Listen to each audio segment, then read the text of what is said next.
At 17, Melly was already a myth on King Drive. One pull of the trigger and a rival's life ended in seconds. No warning, no mercy. Veterans crossed the street when they saw him coming. Mothers locked their doors. The block didn't breathe easy until the sirens faded. He turned playgrounds into crime scenes, left bodies cooling under streetlights, and laughed while the city bled. 51 Young Money didn't just claim the block, they owned fear. Melly, he was the youngest Damon in the fire. Chicago drill gave the world superstars like King Von, Lil Durk, and Chief Keef, but behind every star, there's a darker figure in the shadows, and the Southside's darkest name never released a single song. His name was Yarmel Williams, but the streets called him 51 Melly. Born on November 19, 1991, he was 27 years old when death finally caught him on September 1, 2019. Police never arrested him for any murders, but CPD quietly linked his name to at least 15 bodies. A list filled with rivals, written in shell casings, chalked outlines, and cryptic Instagram lives.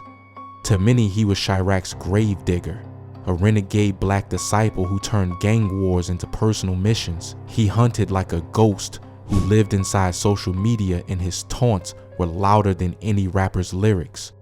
Melly grew up in the rough concrete world of the Calumet buildings, later renamed Randolph Towers, a black disciple stronghold at 6217 South Calumet. When the city demolished the building in 2007, his family moved to 59th and Calumet. His mother was Angie B, his half-brother Wu, and his sister Kenjays. His father, Yarmel Williams, was a BD veteran with deep ties to Malltown GDs. But the darkest influence was his stepfather, Jerome Fido Odin, a beater enforcer serving life without parole for 4 murders and an armed robbery. His uncles were also tied to the streets. Mubu Crump, who was killed at a 2018 party Melly survived, and Kurt Mac, who was shot dead in 2017. His cousin was No Limit G Slum, a co-founder of NLMB.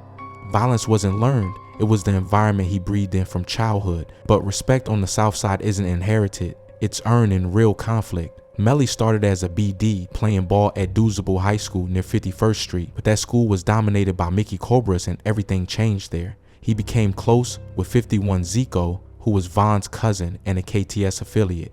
Through Zico, Melly joined 51 Young Money, a hybrid alliance of renegade black disciples, Mickey Cobras, and Black Pistones controlling the area around 50 or 50 Surf, from King Drive to Cottage Grove. YM didn't follow strict colors or folk rules. Their only rule was loyalty, even if it meant turning on someone from your own set. Melly never fully became a Cobra, but he stood with YM and beefed with BDs like 600 Block, living by YM's motto, war over everything.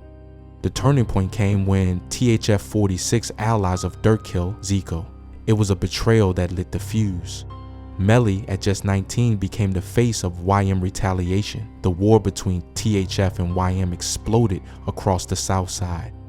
The first major domino fell in 2012 when 600's M Thang killed 51's T Streets, a young YM member. Melly and 51 Kiddo struck back. Late at night, on the 5900 block of South Calumet, they opened fire on 600's Shack, hitting him around 20 times. CPD later tied the case to Melly after his death. Shaq's family still holds memorials each year, and this is Melly in return. That killing marked Melly's first major body, cementing him as a renegade who'd even turn on people within his own circle if it meant defending YM.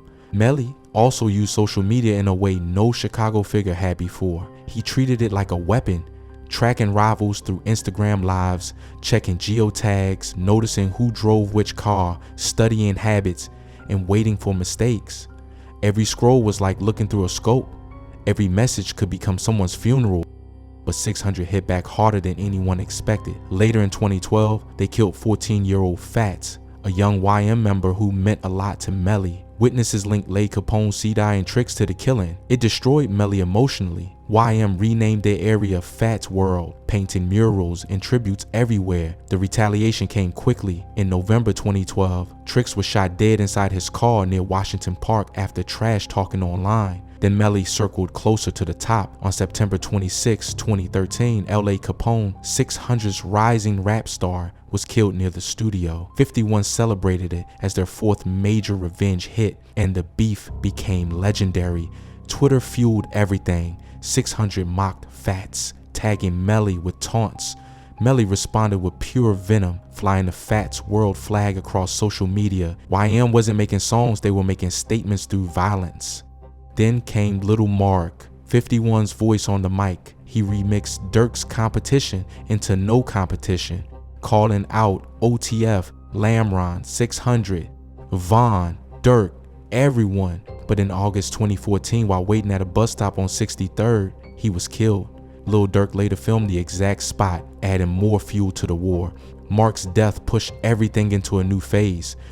Bus stop, man. Hey, this bus stop right here, though. This is a real famous place. You hear me? This is a real famous place, B. Hey, this bus stop, this is a real famous place, B. I ain't gonna lie to you. You know what I'm saying? Free my nigga team. Melly was nowhere near finished. In May 2014, he targeted OTF Nunu, Nuski's Durk's cousin and a newly buzzing artist. Nuski was sitting in Durk's black SUV near the mall when Melly and another shooter opened fire from both sides. Nuski died instantly. Tay 600 claimed Melly did it. That hit hurt Durk deeply, and many fans believe War and other tracks reference this moment. Months later, in July 2015, Melly struck again, killing OTF Chino, Durk's manager and a close THF member. Melly went on live calling him a Chino burger, mocking the killing. His uncle Mubu Crump even filmed himself ordering an actual burger at the location. That moment shocked Chicago. Rumors spread that a $150 0 K bounty was placed on Melly's head. Soon after, THF Wahim, a young Durk ally, opened fire on Melly. Melly survived, only grazed. Later, Raheem was killed. 51 was credited by witnesses. The war escalated even more. You bring up your little gracious thing when you need your shit. Some of us remember what you did. Just let me a piece. Yeah, Chino burger. That's what they said. Get the fuck out of here. No, my son just said Chino burger. Damn, was that Buddha? Hey, y'all got that order for Nuski? Chino burger. Chino burger. Yeah. Y'all got it? They ready? Oh, thank you.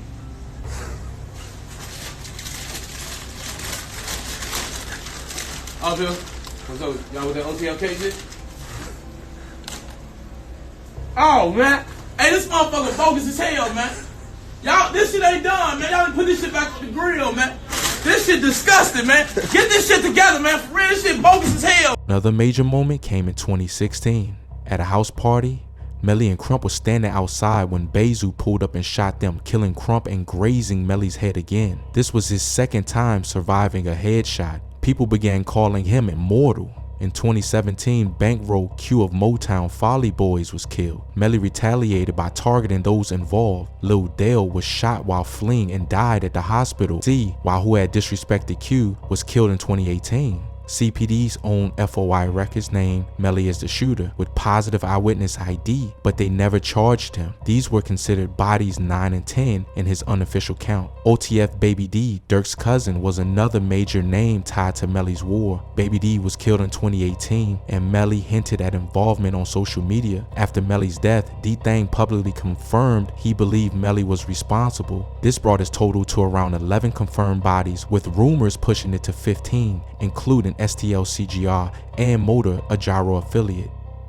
Some cases are debated, but the streets link them to him strongly.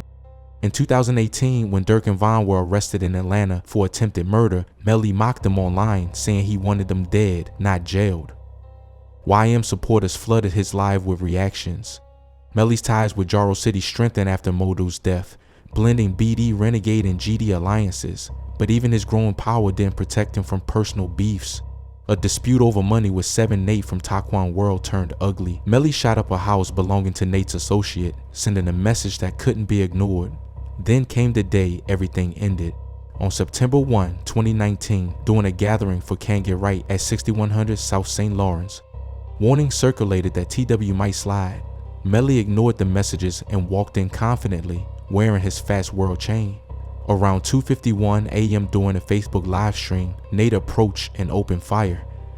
Melly was hit in the chest, stomach, and groin. He collapsed, trying to get to a window, but his body gave out. He was rushed to the University of Chicago Medical Center and pronounced dead.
The man recording the video, Travis, was also killed weeks later. Though police say it was unrelated, rumors still linger. Nate's charges were eventually dismissed, but he is currently locked up on a different gun case with rumors that he might be released in 2024. YM retaliated by killing Richie Jerk, a Taquan World member, helping form the Melly Alliance. Melly never released a song, but his legacy still haunts drill music.